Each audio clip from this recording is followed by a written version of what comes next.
Right. Good afternoon, everyone. It looks like we are assembled. I'd like to call to order today's Thursday, December 2nd meeting of the Missoula Board of County Commissioners. We begin with an acknowledgement that this event takes place in the Aboriginal territories of the Salish and Kalispel people. I'm Commissioner Dave Strohmeyer. I'm joined by Commissioner Josh Slotnick. Commissioner Juanita Vero is out of town today and unable to make it. And without further ado, it looks like Violet, you've already done so, unfurling the colors. Will you please join me all in the Pledge of Allegiance? I pledge allegiance to the flag of the United States of America and to the republic for which it stands, one nation, under God, indivisible, with liberty and justice for all. That is tougher than it would seem when we're doing this virtually. Much easier when in person to avoid feedback and such. So anyway, moving right on into the agenda here.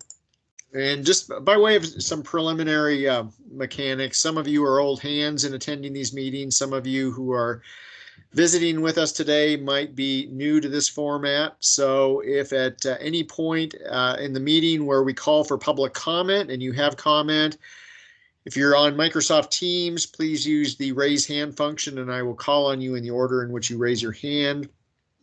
If you're on the phone, I will let you know when it's your turn to talk, and please unmute yourself by hitting *6 and introduce yourself and share your comments. Please be as brief as possible and try not to repeat others if they said the same thing that you hope to say.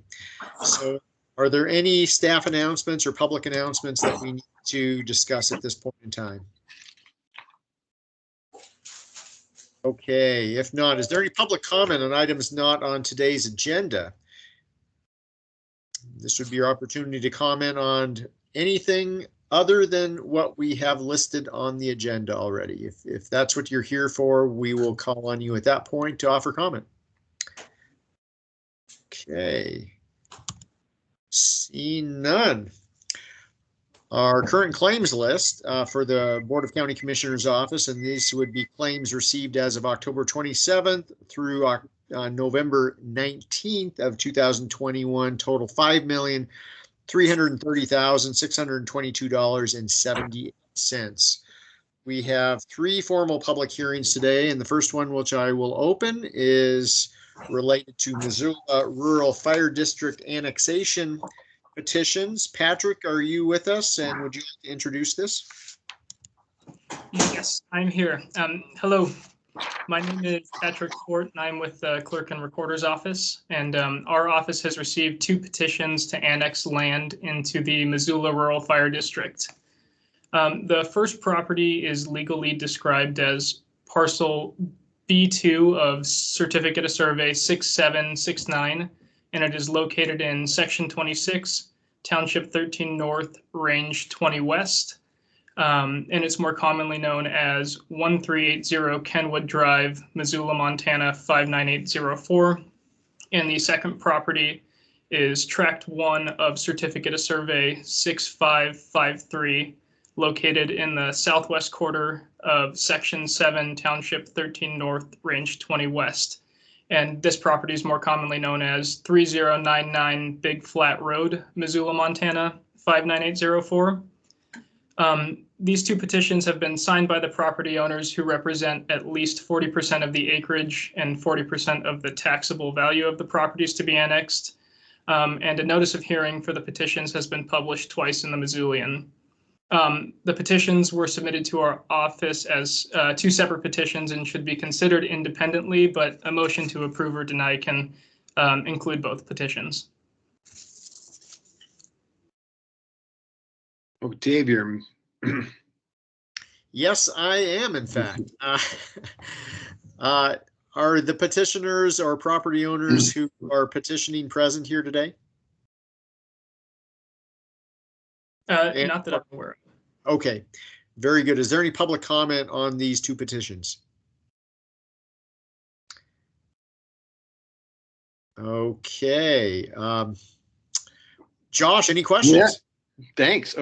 Patrick, do you know what Rural Fire has had to say about this petition?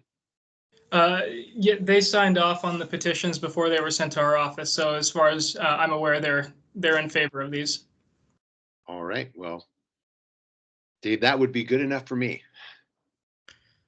Okay. So I can make a motion that the board approve the Missoula Rural Fire District annexation petitions as presented.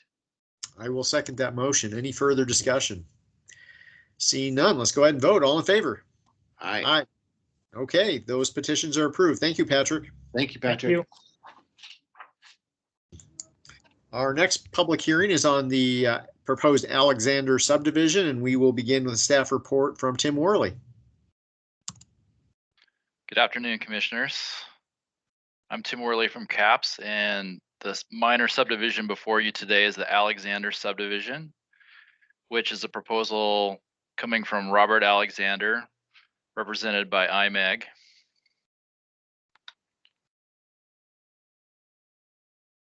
For 5 lots on 33.43 acres, with the largest of the 5 lots being 15.4 acres.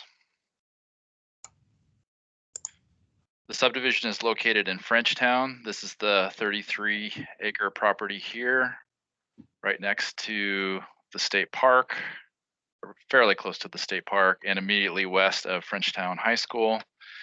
Zooming in a little bit, again, here's that 33-acre property proposed for subdivision. Just a little bit of property history. There was a major subdivision that was approved on this property in 2009. This has since expired. There was a family transfer approved on the larger property in 2015 along Roman Creek Road. That was a total of 3 lots. And 1 Mile Ranch subdivision was approved on the property in 2018 on the larger Alexander property. This is a plat showing the Alexander subdivision. And just to give you some context, the 3 lots that were part of the family transfer along Roman Creek Road are right here. And 1 Mile Ranch consists of lots 1, 2, 3, and 4. And then this is lot 5, which is proposed for subdivision as part of Alexander subdivision. The growth policy recommends open and resource uses at this location based on the 1975 comprehensive plan. The subdivision is also within the Frenchtown activity circle. So that ends up being kind of a both and as far as growth policy. It's both open and resource, and it's contained within that circle where greater intensities of residential and commercial are expected, being near the core of Frenchtown. And we feel that this is a supportable subdivision for a few reasons. One being that this is near what's known as the Frenchtown Special Management Area, which is highlighted in green on this slide. Here's the boundary here. Here's the subdivision, the 33 odd acres down here.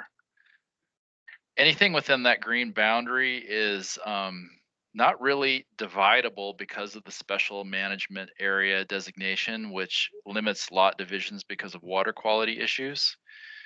So this is one significant limitation to growth within the Frenchtown area, and this property represents a potential area of growth near the special management area, but just outside.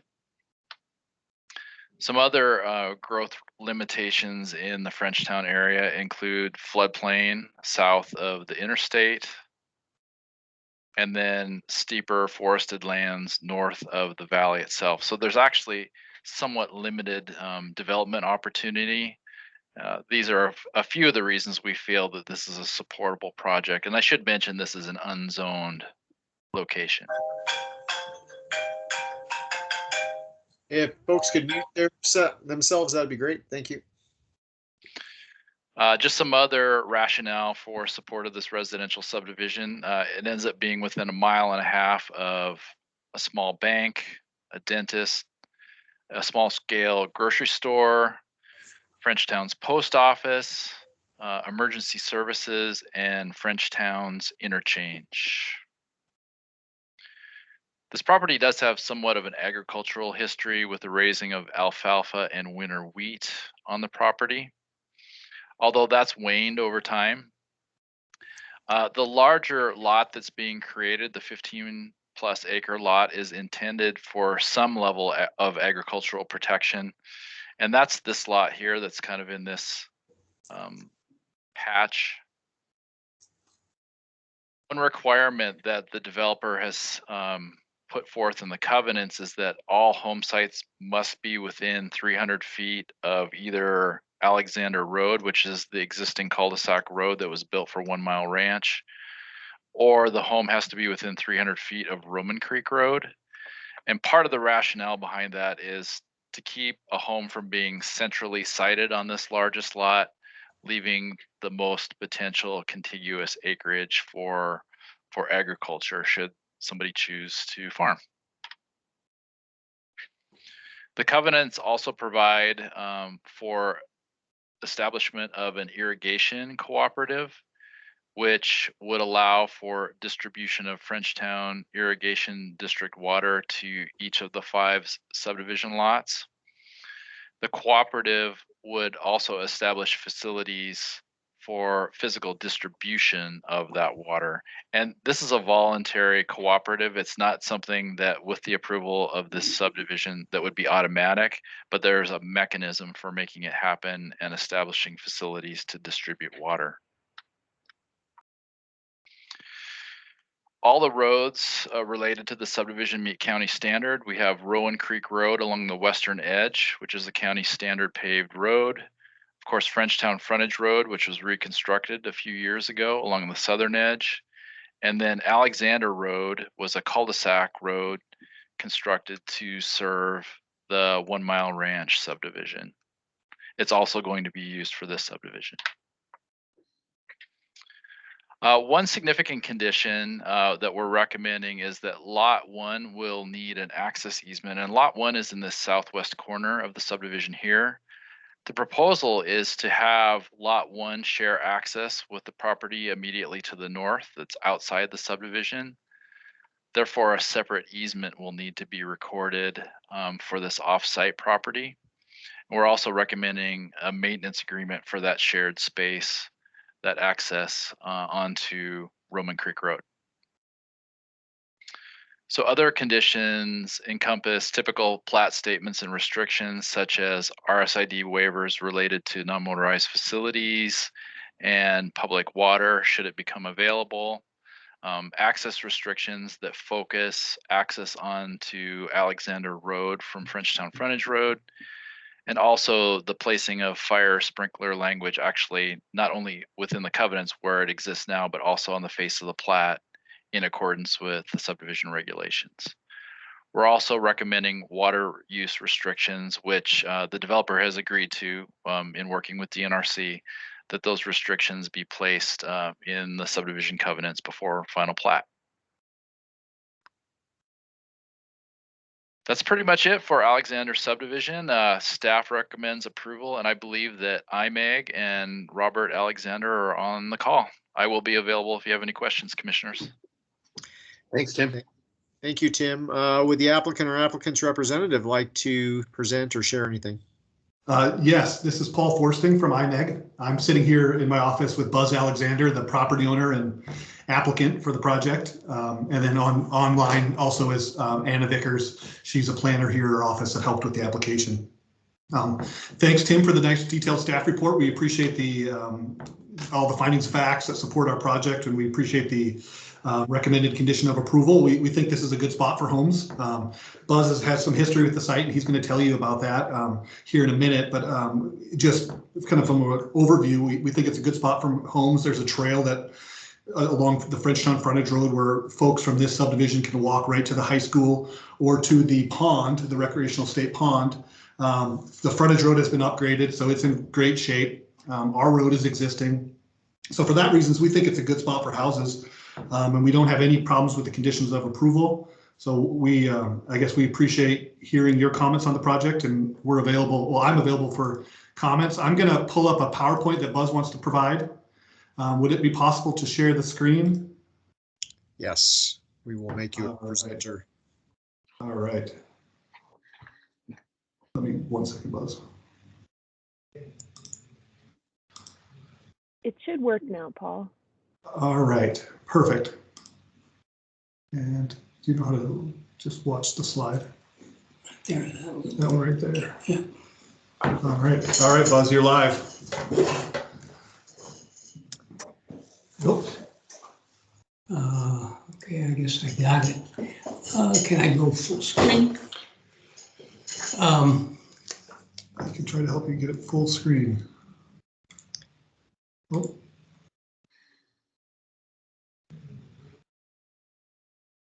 Give us just a second or two. Oh. It's okay. Sorry about that. I don't know that it's full screen for them. It's Okay. not going to be full screen for you, Buzz. Can So Paul and Mr. Alexander, we're still not seeing anything on our end. Oh, okay. Let us try again. Oh, maybe this needs to go over here. In slideshow. Maybe give me 1 second here. We're figuring this out on the fly. Share content. This will be this. There we go. Okay. All right. Yeah. And so I think we need to share this over here, Buzz. I'm going to switch spots with you, Buzz. so have me sit over here. Yep. I'm going to have you sit right here so you can get the presentation. I'll do it like this. So there you go, Buzz. And maybe I can go back for you. There you go. There we go. So you see the first slide, Alexander Subdivision? Yep. What I've done here is put together a real short 10 or 12 slide presentation. What I'm trying to do is give you a sense of the history of the ground. I'm 72 years old and I've been on this property for half my life now, 36 years. I moved here in 1985. What we're looking at, you can see the cul-de-sac and the asphalt road on the left there. Out of sight on the left are the 4 lots that are 1 Mile Ranch that were approved 3 years ago. Right in the middle of the screen, that's where these 4 lots we're proposing now will be. So we go back to 1985. My father, Robert Alexander, people call me Buzz, not Robert. Last person to call me Robert was the guy who gave me my driver's license. 1985, my dad and my aunt, Annie Von Seltzer, owned 80 acres next to the high school here. You can see the Frenchtown ditch, one of the laterals of the ditch. The big ditch is a couple miles north. So these 2 laterals, one to the north of the yellow Alexander Seltzer property and one to the east. In 1985, when I showed up on the property, flood irrigation was still legal. My cousin Ed, who is on the Frenchtown irrigation board, tells me that they banned flood irrigation in the year 2000. We experimented in the early days back in 85, maybe through 1990, flood irrigating, and it went about like you would guess. It doesn't work. The Egyptians could do it, but I couldn't. This is an 80-acre parcel that in 2000 was split between my aunt's property, Seltzer, and the Alexander property. My dad passed away in '94, and it took that long to go through the process of getting the property split. You can see that the orange is where my house is. My house was built in 1873, the oldest house in Frenchtown Valley, to my knowledge. The yellow is the rest of the Alexander property. You can see I have access to the ditch here on the right-hand side. Then the high school approached me. There's my house. I was crazy enough to add a witch's hat in that tower on the house, and I could have built 5 houses in the time it took me to do that. So let's move along. So here again, I've got access to the ditch here, and then the high school came knocking and wanted to buy 5 acres from me so they could access my aunt's ground up here. And I didn't want to sell, but I was willing to trade my aunt property. So she gave me property on Roman Creek Road, and I traded her my property on the back there so the high school could do that. So the high school now owns all the way north to the ditch, and they have a variety of ideas what will happen there. Things have changed over the years. My aunt ended up selling her property to the Ma family. They built an acre. The Ma's own about 20 acres. They have about 1.5 acres lot that they truck farm and use for farmers market Saturday morning. You can see the orange is above the line where special management kicks in. So no development above that line according to the rules that were set in the special management in 1987. Below that is the yellow. This was 82 lots that never happened, and it ruined my retirement funding, let's say. So let's move right along. So then we were up to 3 years ago when you approved these 4 lots. And you would think this would be enough to replenish my retirement. You would be wrong. The first lot paid for the cost of getting the 4 lots, going through legal fees, engineering fees, cap fees, and so on. The second lot almost paid for the asphalt road.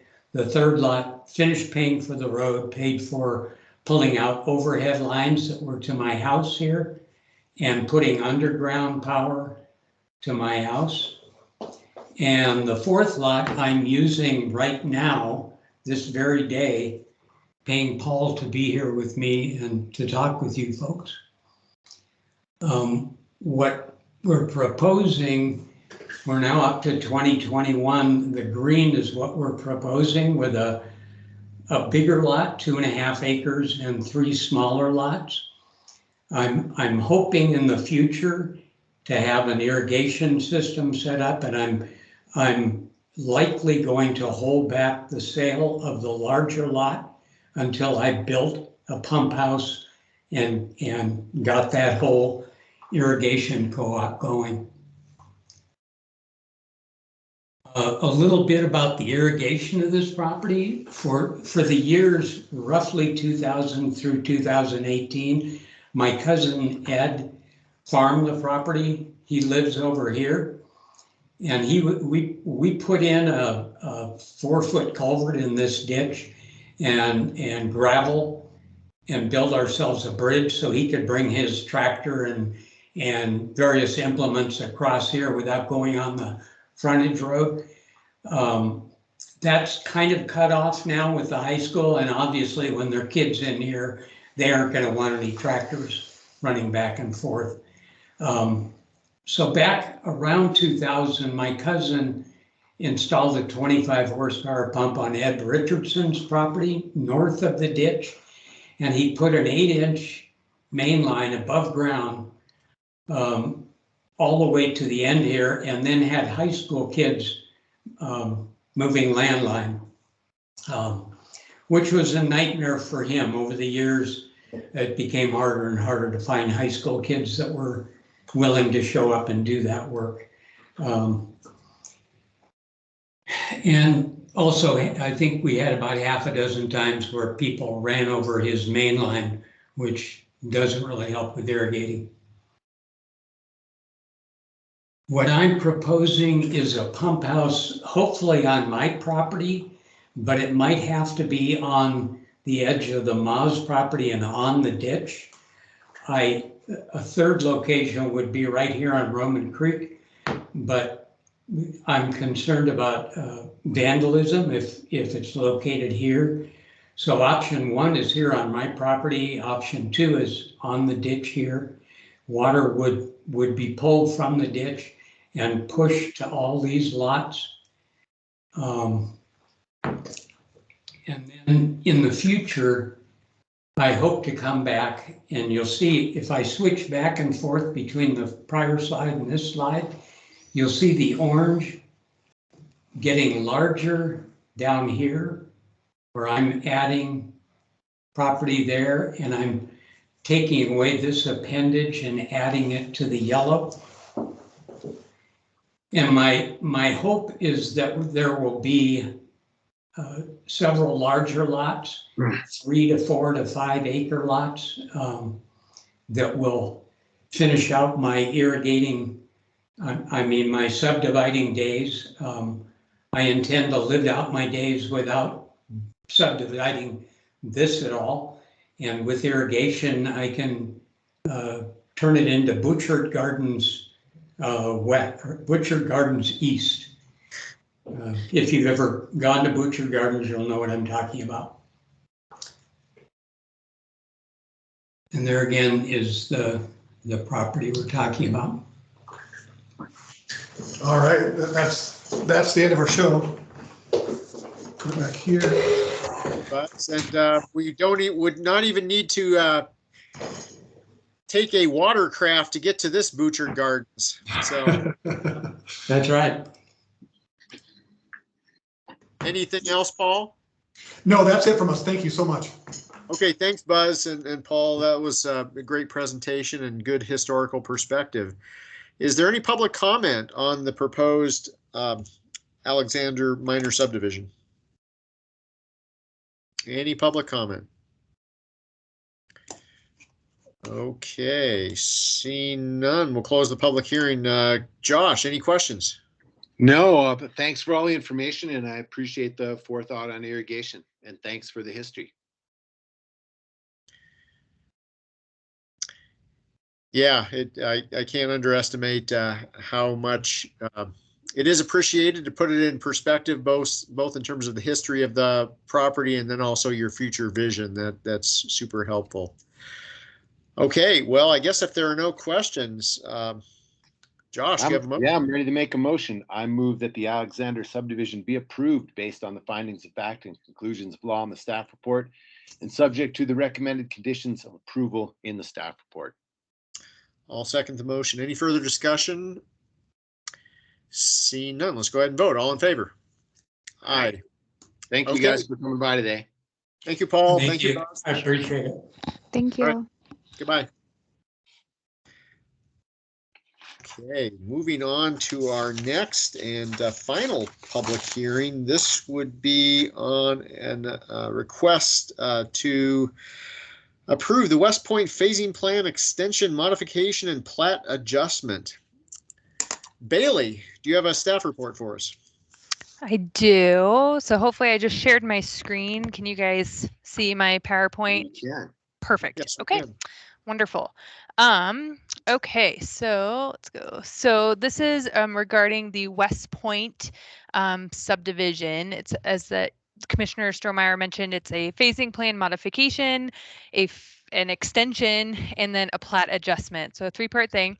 The subject property, I was gonna try and get my laser pointer. So this is the subject property. So phase 1 of West Point, which has been platted, is here. Obviously here's the airport down in this area, the Y interchange. So we're just up Butler Creek Road right there. So as I said, it's 3 requests. The subdivision was originally approved back in 2001. It was a total of 240 lots on approximately 73-ish acres. It was subject to 32 conditions of approval at that time. There have been amendments and regarding the conditions, the landscape and trail master plan, phasing plan, plat adjustments, and there was a condition that I'll get to about the weed management plan that was added. So currently, I believe there's 33 or 34 conditions currently. The current deadlines for phases 4 and 5 are proposed to be extended to June 20th of 2024. And then phase 4 is actually being proposed. So that's the extension. And then the phasing plan modification involves just phase 4, which would be split into 4 sub-phases, and no changes would be proposed to phase 5. So that's on this slide here. So phase 5 would remain as it is, and then phase 4 is currently all of these colors, the red, orange, yellow, and green, and that's the phasing plan modification would split these out into 4 sub-phases of phase 4. But all phases 4 and phase 5 would be extended to the June 2024 date, so it involves all of them. And then the third part is the plat adjustment request. So that just relates to phase 4A, which is this one here. So now that's what we're talking about. And it currently contains 27 lots, and they are proposing to aggregate the number of those lots down to 22, and also proposing to expand the depth of the lots to meet the required setbacks that are within the zoning district. So this area has a specific zoning district for the subdivision.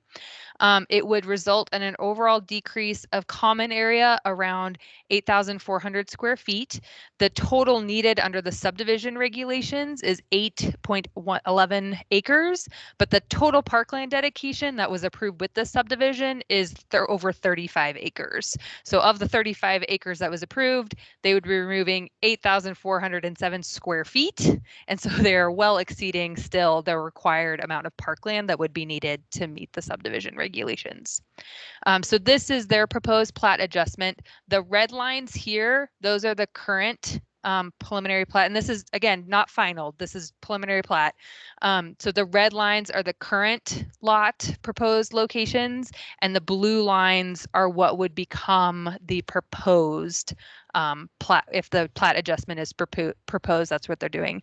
The only thing, there's no common area that's being removed, or that's no access up to the common areas that's being removed. They would be moving, the common area currently would be here, and that's being moved over to this way. And again, up here, it was going from here over to the east a little bit further. But the number of access is still remaining with the plat adjustment. So we've been talking about this project for quite a while. I'm hoping we are in the final stretch. I think everybody is. So I just wanted to give a little update since the last time this was presented to the commissioners was October 14th. And at that meeting, it was postponed. It was supposed to be on the November 4th meeting, but that was actually, we ended up pulling it prior to that meeting. And that was related to the subdivision improvement agreement and some issues with that.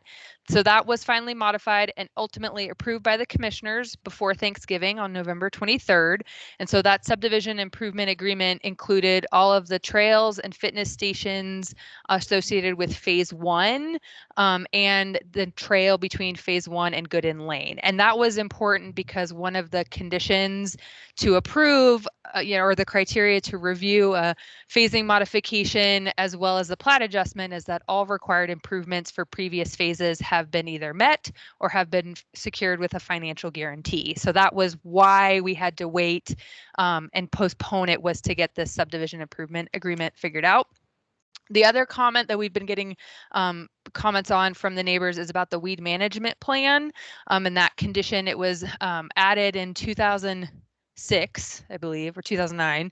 I did find out the weed management plan, it has been recorded as an amendment to the covenants, and that was done in 2009. The applicant, and I know Jamie's going to talk more about this, so I'm just kind of giving a brief overview here. But they have been doing treatments, have occurred on the property. And one thing to note, it is still an active condition because these phases 4 and 5, have not been final platted. They are still active conditions. So they are still, can still be met. It'd be different if the project had been finalized and we were dealing with a condition that was supposed to be met that wasn't, and and the subdivision has been approved and everything. But these conditions, they are still active, right? They are still able to be met. And if the extension's approved, they do have time to meet those. So I think that's all I had, and I just have 2 separate motions. One is regarding the phasing plan modification and the extension, and then one is a separate one regarding the plat adjustment itself. And I can pull these up. I know Jamie has a presentation, so I can pull these up back up later. Thank you. But if you have any questions for me right now, too. No, we're good right now. Thanks, Bailey. Jamie? Thanks, Dave. Share my screen here.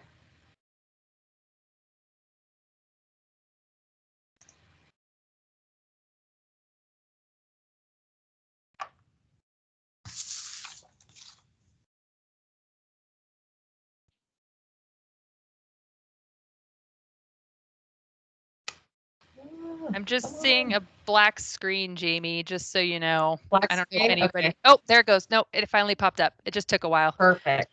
Okay, great. Pull it up for myself. There we go. Okay. So first, maybe touching on the phasing plan extension. So section 5.7.16.5 does limit extensions of individual phases for 3 years, or in 3-year increments from the date of the request. And so I know that this was brought up during the subdivision improvements agreement date, why the dates differ between the improvements agreement and the extension request.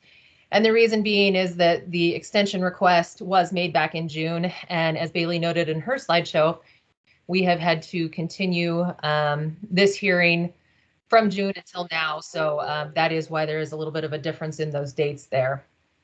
And then for a total extension, the subdivision regulations state that the subdivision has to be filed within 21 years from November 4th of 2016. So in total, there is the possibility that extensions could be requested in the future. That extension could potentially go out to 2037. I don't anticipate that will happen. But just so commissioners are very much aware of that and the public is aware of that, the subdivision regulations do allow for those extensions.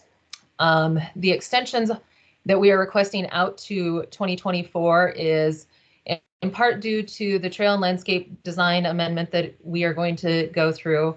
We estimate that's going to take about 6 months to go through and revisit that design. And then we anticipate filing phase 4A in 1 year, and construction and trail of the landscape improvements are possible in 2023. But for the developer to have lots to continue building homes on phase 4A, the infrastructure for that will need to be constructed in the summer of 2022. So we are under a pretty tight timeline, even in that 3-year time frame for phase 4A, but just wanted to give you a little bit of background there. So Bailey had already shown the phasing plan. This is just a side-by-side view. Phase 4 on the left-hand side, that included about 102 lots. Phase 5 is 47 lots. And as Bailey mentioned, we will be decreasing the number of lots in phase 4A from 27 to 22. Phase 4B will include 27 lots, as will phase 4C. And 4D will have 21 lots, and phase 5 remains at 47 lots. The reason that we're requesting to break this off into sections or chunks is to allow for manageable and realistic number of lots to be developed at one time. Here is just a utility plan. We did show this as well in the subdivision improvements agreement hearing, but just to recap here where we have sanitary sewer main lines, water stubs, and storm drainage facilities. And as you know, those run through phase 4A and up into phase 1. Here is that trail plan that we have seen over and over again. Just a quick clarification, the trail on the north side of phase 4A, I think you can, you can't see my cursor, but on the north side of phase 4A, that relocation actually happened in 2006. So the only relocation of common area is noted in the highlighted red on my screen. Just wanted to clarify that for you.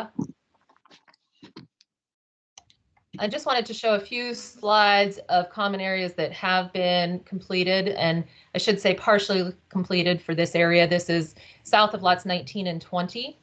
So just scroll back here. So lots 19 and 20 are here, and the area that we're looking at in the pictures on the next slide is right in here. There is this portion that directly abuts lot 19 that still does need to be completed.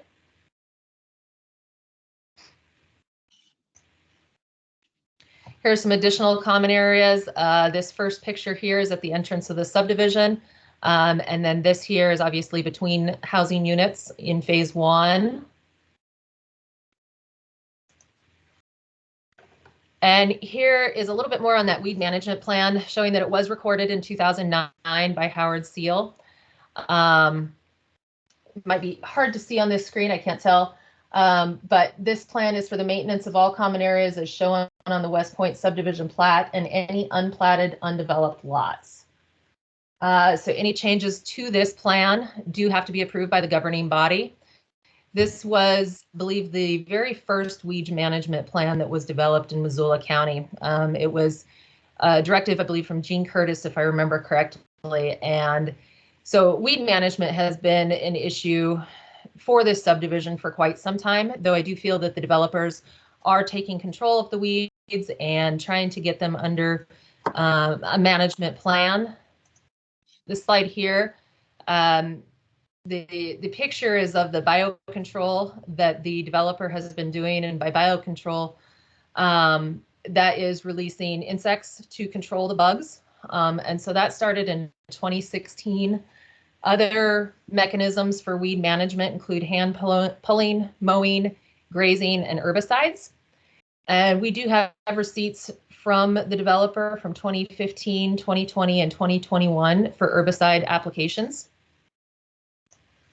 That's what this screen here is showing. So you'll note that in 2015, they did technically the filed lots in phase 1, or a portion of them, around Patton Court and on MacArthur Drive, and then some of the open space common area as well. In 2020, they expanded that to more of the common area within the subdivision, north of phase 1 and east of phase 1.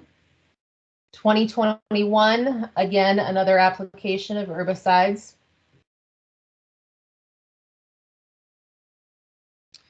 And this is a summary section pulled directly from the weed management plan. It does indicate that the developer or the owner of the property is responsible for the implementation of this plan.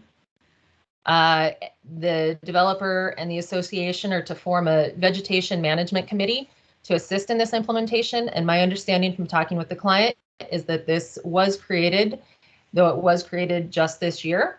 That committee is now in place.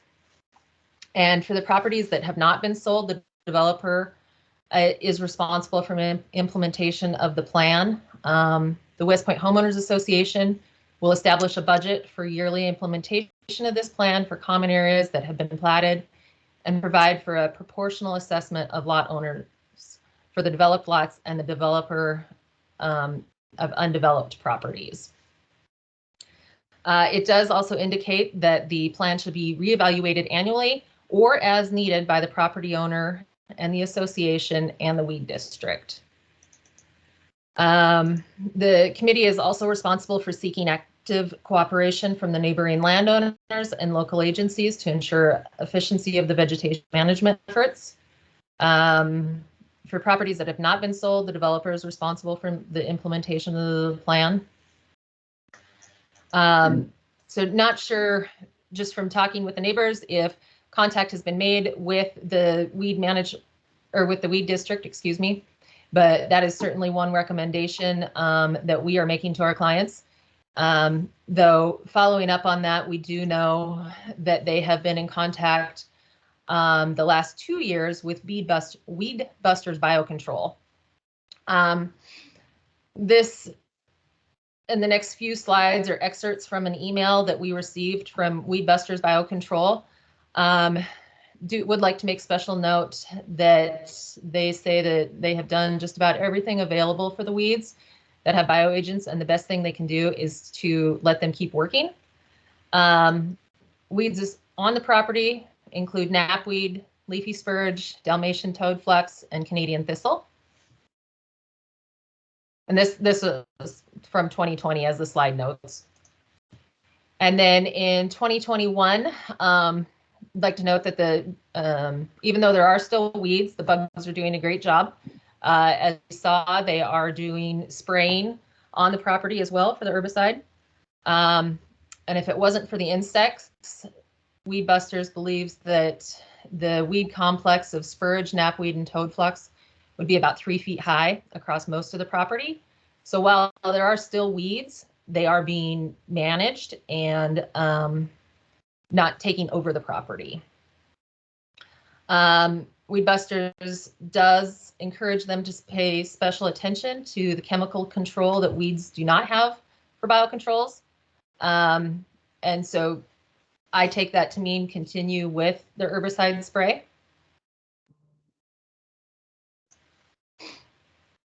Now, back to our request, that includes the preliminary plat modification for the future build out and setbacks. So this here is a diagram that shows the existing property boundaries this would be the setbacks for the property in green, and then the boundaries of the properties proposed with the preliminary plat adjustment. So West Point was originally planned for smaller attached townhomes and detached single-family homes intermixed in the development, but as construction prices have increased, the market for townhomes in this subdivision has changed. And the developer has a housing type that is selling, and their desire is to continue this model into phase 4A. This is that same graphic that Bailey was showing for the boundary adjustments. Again, the red boundary is the existing boundary, and the blue boundary is the proposed boundary. And I just, again, noting we'll remain compliant with the parkland dedication requirements. And there is additional common area provided between lots 215 and 216. And so that is over here on the west side. And that overall net decrease in the common area is only 8,407 square feet.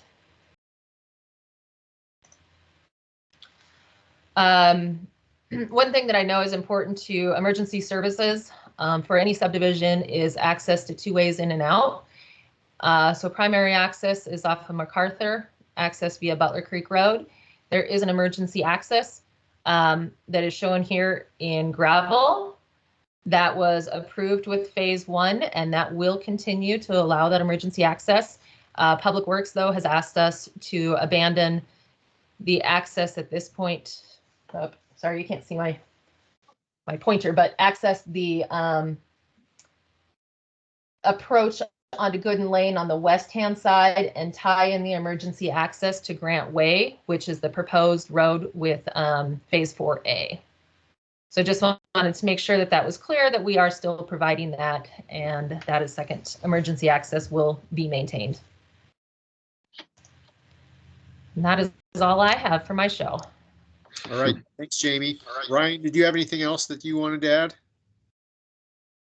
I just wanted to share with the commissioners, this project has had a little bit of a bumpy history, but when the project was taken over by the developer, it was a defunct entity. No HOA existed or was registered with the state of Montana. The HOA now is established and functioning and registered with the state. They have completed the majority of the phase 1 improvements. I think they only have 4 or 5 lots left in phase 1 that are either under construction now or will be soon. So there's been good forward progress in the past few years with this project in general, and significant amount of water system upgrades will be needed in advance of phase 4. And so I think that speaks to the developer's commitment to finishing out this project. Thanks, Ryan. All right, let's take a little bit of public comment here. Is there anyone on the line who would like to offer comment? Please be brief, 3 minutes or less. And it looks like Dan and Laura, and/or Laura. Hi there, this is Dan. Dan, my wife couldn't be here. She had to step out. We've actually been in talks with Bailey and Ryan and Jamie over the course of this project. So to them, I want to thank them for their time. They've spent a lot of time with us, probably more than they usually spend with homeowners in this kind of scenario. I think what they just showed was a very glowing review of how the weed management plan has gone on. But what they don't know, what they couldn't know really, is that the first 2 years, 15 and 16, those were actually weed management done by myself in the absence of a developer. The current development was taken over November 7th of 2015. So those first 2 years were something that I had to go to the extension to get a weed grant to match and to do any weed mitigation, because the previous developer did nothing really. Actually, I never talked to the guy, and I've been the vice president since 2011. And so I guess I would correct Ryan in saying there has been a functioning homeowners association for quite some time now, but we haven't been registered with the state until recently, and that is true.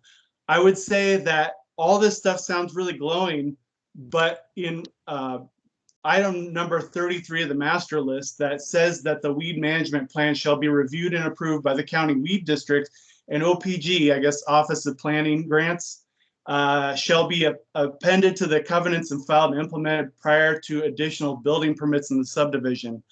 That part I have not seen any evidence of, and so I'm here asking to see how we can ensure that this plan is actually codified or, approved by the county, and not just something being shot from the hip like it's been from the beginning. And I yield my time. Thank you. Thank you. And we'll see if we can get a little bit of clarification on that in a moment here. Dax? Yes, afternoon, guys. I just wanted to, follow up on something that Ryan had said in the last SIA meeting. The SIA, we finally came to an agreement that, by and large, I think nobody was completely happy, which I think is probably the good representation of an agreement anyway, because I think all parties, got something, but not everything. But to that end, I just want to make sure that one of the caveats within the SIA, and that's been expressed by both Bailey, Jamie, and everybody else, is in respect to that one line item that we're going to basically redo the entire trail and landscaping master plan. Ryan had specifically said, quote unquote, in the last meeting that we can expect it to be a Chevy and not a Cadillac. That concerns me to no end, considering the fact that the developer just listed his latest home for $829,000. I don't feel that's a Chevy price, nor should that plan be reflected as such. To that end as well, I would like to have some sort of, validation, affirmation, something to ensure that that new plan isn't just a Chevy, if that, to quote Ryan at this point, that it has both, that the new plan retains the value of the original plan, both in the dollar and linear foot of all trail types. Basically, I just want to make sure that they're not just going to basically axe all the trails, in essence, take all the what was supposed to be core trails and turn them into just gravel instead of, basically 8 feet wide asphalt trails that they're calling for on the core trails. So we want to make sure that that value, both in spirit and dollar amount and linear foot, is retained in any sort of new plan. Thank you. Thank you, Dax. Other public comment? Anyone else want to speak? Okay, we'll close the public hearing. We'll have some questions from the commission. Why don't we start with a couple of the points that folks from the public who are here raised. So as far as Dan's first point, Bailey, do you have anything that you'd like to add to that? The weed management plan is memorialized in writing. It was adopted by the governing body at one point in time, not those of us who are here today. And presumably, based on what I heard today, it would require approval by or ultimate approval by the governing body if it was to be modified. Additional thoughts? Yeah, I don't know for sure if it was reviewed. I mean, I would assume so. It was reviewed by someone. It's recorded. I mean, the bottom line, it was recorded. It is a document that pulls up, it should pull up with a title search. I mean, I was able to find it just recorded on the county's document search, just like any other covenants or things like that. So it has been adopted as a revision to the existing covenants, which is what with the condition 33, that was one of the things that had to happen, is it be recorded as far as that. So Thanks. And only one round of public comment here. So Ryan or Jamie, is there anything that you would want to add to the weed management point?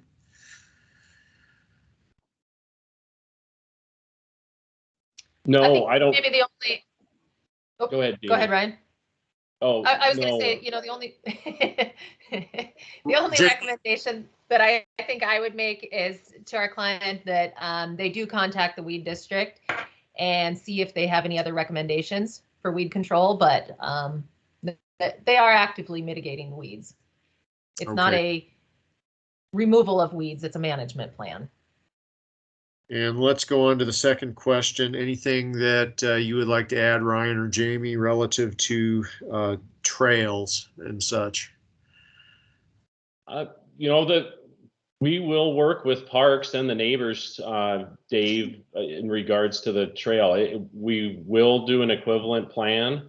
I think my comment in regards to Chevy versus Cadillac is just putting some sideboards on from the developer's perspective about there are certain things that he was willing to do as an equivalent, and we don't know what that is. It's going to take us, we've been saying a 6-month process that we hope to get started in January and get under contract with the client after we get through this phasing plan amendment, and we'll work carefully with Juniper at Parks to make sure that the neighbors' interests are met.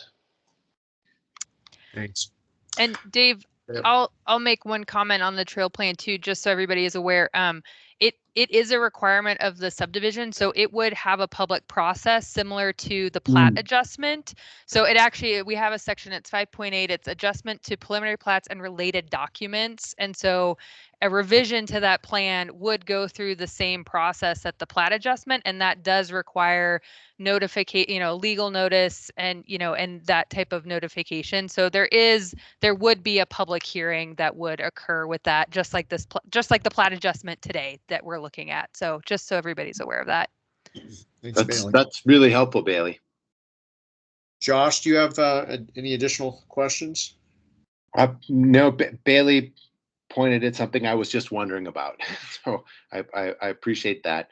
I have one question for Ryan. Given all this, if you were to try and characterize the reasons for the delay in moving this whole thing along, what would you say how would you characterize that?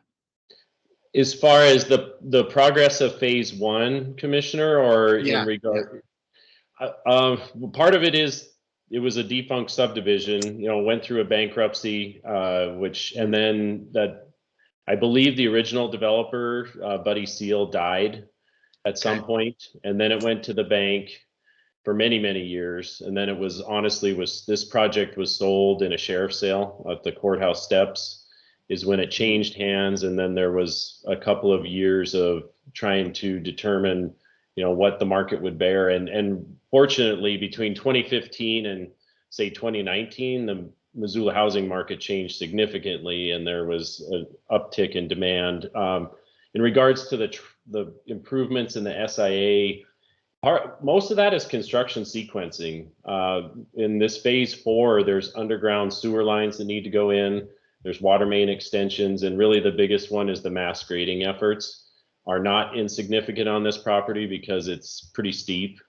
So getting all of those things and the equipment in there and out so that we can build that trail connection between Gooden to MacArthur is probably one of the biggest holdups. And the trail plan needs a lot of work. We WGM Group and the neighbors can agree on that it's simply not a well done plan. And so it should be revisited and updated. Great. And I'd like to hear that I appreciate what Bailey said, that it will be in it and the public will be involved. So thanks a lot for that, Ryan. This kind of confirms a long held suspicion that behind every one of these really large developments, there's an entirely unique story. Yeah, this one's been very unique. The developer was very involved. I wasn't involved in the first initial phases of this. It even goes beyond my time at WGM Group, but I think a case where the developer bit off more than they can chew and struggled. There was a 500,000 gallon water tank, new wells, new water system, significant amount of roads in Circle H, in addition to half of phase 1 of West Point. And then it just came to a halt when the money ran out. And just to underscore something that you said or alluded to earlier, Ryan, and maybe others, there will be additional public process associated with any modification to the trail management plan, correct? Yes, and the trail management plan is part of the covenants, and so to amend the covenants, that'll also be part of a public process. Okay, well, if it ends up being a Chevy, let's make sure it's a well-functioning and smooth operating vehicle. So more to come. Any other questions, Josh? No, I really appreciate that discussion of the trails, and it further defines our decision space today, which is not about those trails, but really this modification to the phasing plan and adjustments. So and within those things, I'm pretty clear on what our next step should be. Thanks. Bailey, would you please queue up the motions? And let's go ahead and take each one individually today. Sure. First, I would move to approve the West Point subdivision phasing plan modification and extension, extending all phase 4 subphases and phase 5 final plat submittal dates to June 2024. I'll second that motion. Any further discussion? Seeing none. All in favor? Aye. The second one on plat adjustment, I would move to approve the preliminary plat adjustment to West Point subdivision, relocating one common area access further to the east and reducing the number of residential lots from 27 down to 22 within phase 4A. I'll second that. Any further discussion? Seeing none. All in favor? Aye. Thank you to everyone from the public who commented and offered good suggestions moving forward. Thank you, Jamie and Ryan and Bailey, for your staff report. And with that, is there any further business to come before the commission today?